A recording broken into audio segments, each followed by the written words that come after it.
안녕하세요. 반갑습니다. 오늘 살펴볼 기업은 대덕전자입니다. 재무제표를 중심으로 어떤 기업인지 살펴보도록 하겠습니다. 먼저 대덕전자는 2020년이죠.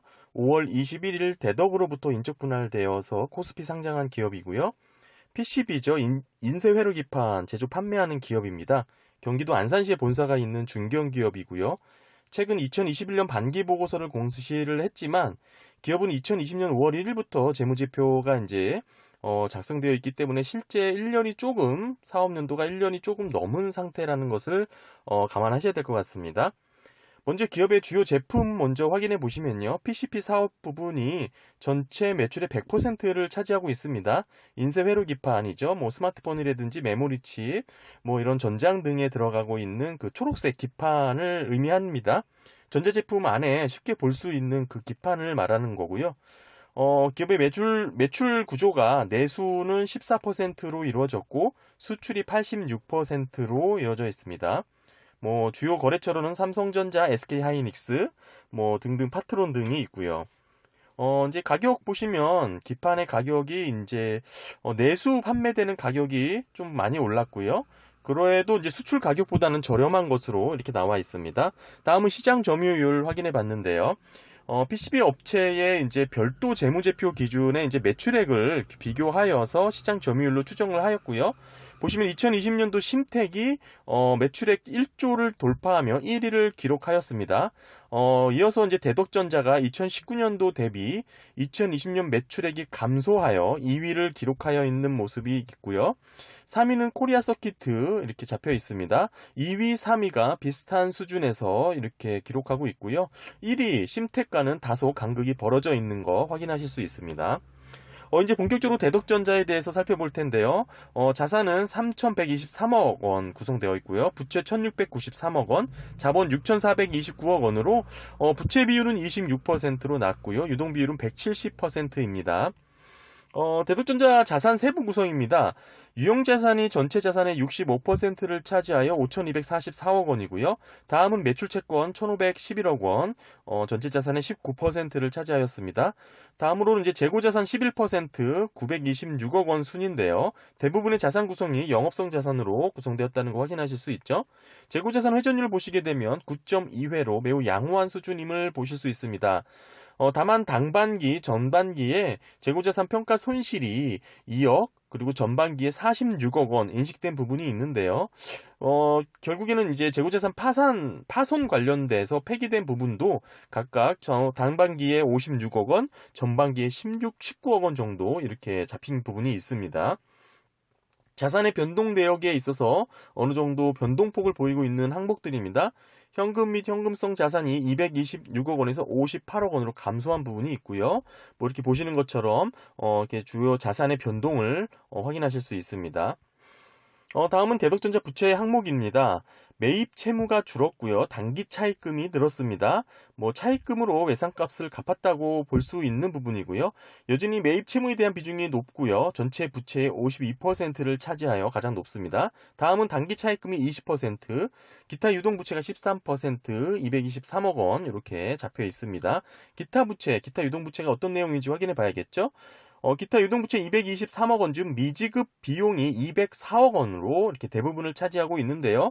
미지급 비용이라는 것은 이미 용역을 받아 발생한 비용이긴 하지만 아직 지불하지 않아도 되는 아직 계한이 남아있는 비용이라고 보시면 될 것 같고요. 지급되기 전까지 장부상 이렇게 분류해서 이렇게 상기해 놓은 것입니다. 역시 부채 또한 매입 채무, 미지급 비용 등 영업성 부채가 대부분입니다. 기업의 이제 자본 내역인데요. 자본금이 258억 원 잡혔고요. 상장을 하면서 자본 잉여금이 5,451억 원 잡힌 부분이 있고요. 전체 자본의 85%로 대부분을 차지하였습니다. 아직 사업연도가 매우 짧기 때문에 이익 잉여금은 717억 원으로 11% 수준 잡혔습니다. 앞으로 실적이 계속해서 누적되어 자본 잉여금을 넘어서는 이익 잉여금으로 이렇게 늘어나야겠죠. 비용 구조 한번 보시겠습니다. 수익 구조, 비용 구조, 실적 본격적으로 검토를 해볼 건데요. 기업의 이제 마진율이 상당히 낮습니다. 매출 총 이익률은 6%고요. 영업이익률은 2% 선입니다. 사실상 TTM 기준 1년 상당의 사업연도 부분이고요. 2020년도가 5월 달부터 12월까지의 실적이고 TTM은 2020년 6월 달부터 2021년 6월 달, 즉 1년 사업연도라고 보시면 될 것 같습니다. 2020년 5월부터 12월까지 실적이라는 거 다시 한번 말씀드리고요. TTM은 6월부터 2021년 6월까지 1년치 이렇게 이해하시면 될 것 같고요. 손익계산서 구조 보시면 마진율이 낮은 게 한눈에 확 들어오시죠. 매출액에서 대부분 매출 원가로 빠지고 나머지 손익 구조가 매우 이렇게 비중이 낮게 이렇게 구성이 되어 있습니다. 이익 구조가 매우 낮다라는 걸 이렇게 대번에 확인할 수 있습니다. 기업의 이제 비용 구조를 분석해 봤습니다. 참고로 이제 쭉 기업의 이제 비용 중에 이제 기타 비용, 50%는 고정비, 50%는 변동비 이렇게 적용을 했고요. 전체적으로 비용 중에 고정비가 차지하고 있는 비중은 32에서 33% 수준으로 매우 낮습니다. 하지만 DOL이 영업 레버리지가 19.2로 매우 높은 수치가 나왔는데요.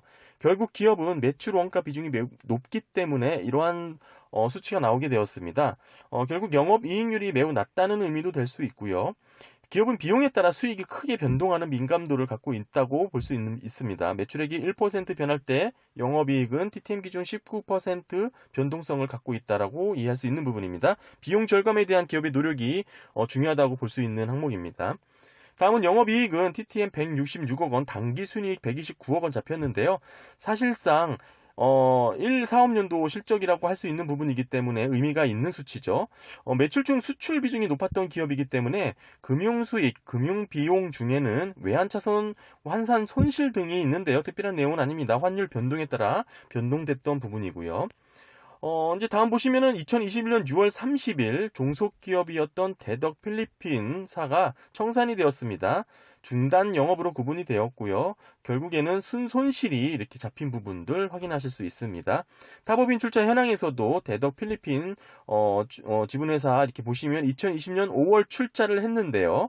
1년 좀 넘어서 2021년 6월 청산되었네요. 70억 원 투자했고 전기에 종속기업 투자 손상차손으로 96억 원을 인식했습니다. 손실을 본 것이죠. 기업의 출발이 지금 그렇게 산뜻하진 않습니다. 영업현금으로 보시면 2020년도 TTM 모두 영업으로 현금을 창출한 걸 확인하실 수 있습니다. 2020년 5월부터 12월까지 실적이지만 TTM은 1년이죠. 2020년도 보시면 순이익이 적자였음에도 실제 영업으로 벌어들인 현금은 829억 원이나 되었고요. TTM도 129억 원에서 1288억 원으로 큰 차이가 납니다. 이 부분 살펴봐야겠죠. 주요 원인으로는 감가상각비가 543억 원, 무형자산 상각 20억 원, 위에서 언급한 재고자산 폐기 손실이 109억 원 등의 원인이 있고요. 재고자산이 폐기되어 회계상 손익으로 잡혔긴 했지만 실제 현금이 지출된 건 아니죠. 따라서 다시 가감해 준 겁니다. 영업활동으로 한 자산 부채 변동 내역 보시면 기타 채무의 증가가 205억 원이 잡혔습니다. 이 부분도 주요 원인 중에 하나죠. 기타 채무는 줘야 할 돈을 주지 않았기 때문에 현금이 쌓였다고 해석할 수 있는 부분이고요. 종합해보면 기업은 순이익보다 높은 영업 현금 흐름을 창출할 수 있었던 원인은 감가상각비 163억 원이 있고요. 무형 포함입니다. 재고자산 폐기분 110억 원, 기타 채무 증가 205억 원 등의 원인이라고 볼 수 있습니다. 유형자산의 비중이 높았던 자산 구성이기 때문에 감가상각비에 대한 비중이 상당히 높습니다. 기업의 카펙스 투자 지출은 영업활동 현금 흐름을 상회하고 있는 거 확인하실 수 있죠. 감가상각비 이상 상회하는 간극이 새롭게 신규 투자하는 영역이라고 이해할 수 있는 부분이고요. 자연스럽게 FCF 잉여 현금 흐름이 마이너스를 기록하고 있습니다. 기업에 이제 여유 자금은 없는 것이죠. TTM, FCF는 마이너스 폭이 더 커진 거 173억 원 마이너스에서 마이너스 406억 원까지 더 이렇게 커졌습니다. 투자하고 있는 곳을 한번 확인해 봐야겠죠. 카펙스 이외에 단출할 것으로 예상을 했지만 사실 기타 금융자산 11억 원 지출한 것이 있습니다. 금액 자체는 크진 않지만 기업의 성격을 판단할 수 있는 부분인데요. FCF가 마이너스로 이제 기업의 본질 영업에 집중해야 하는 와중에 투자한 곳이니 잘 들여다봐야겠죠. 보시게 되면 기타 금융자산 단기 대여금에 5억 원 정도 지출된 부분 확인하실 수 있는데요. 대손 충당금으로 고손이 잡혔고요. 큰 금액은 아니라 문제는 없지만 뭐 아직까지 실적이 충분하지 않고 자리를 잡아가고 있는 와중에 뭐 이런 식으로 한두 가지 거슬리는 부분이 있다면 도드라지게 볼 수밖에 없는 부분입니다. 뭐 실적이 충분하다면 전혀 문제가 되지 않을 포인트이긴 하지만 아직까지 뭐 그렇게 긍정적으로 볼 만한 부분은 아니라는 거죠. 대여금 뭐 필요하죠. 기업 경영에 있어서 뭐 중요하게 돈을 빌려줄 수도 있기 때문에 그렇죠. 뭐 개인적으로 잘 모르겠습니다. 어찌됐든 지금 기업의 이제 재무제표 종합을 해보면 너무 낮은 마진율이 눈에 보였고요. 감가상각 비중이 높아서 시설 재투자가 꾸준히 필요했다라는 점, 카페스 지출을 이어가야 한다는 점, 종속기업 손실에 대한 청산이 있었다는 거, 그리고 FCF 마이너스 기록을 했다라는 점 등은 부정적입니다. 하지만 인쇄회로 기판 산업의 특성상 다양한 전자산업 제품에 사용되는 핵심 부품이라는 것이 이제 장점이겠죠. 반도체라든지 모바일 통신기기 등의 PCB 공급은 늘어날 것이라는 것은 상당히 긍정적인 포인트입니다. 오늘 이렇게 간단하게 대덕전자에 대해서 살펴봤습니다. 기업이 궁금하신 분들에게 다소 도움이 되셨길 바랍니다. 감사합니다.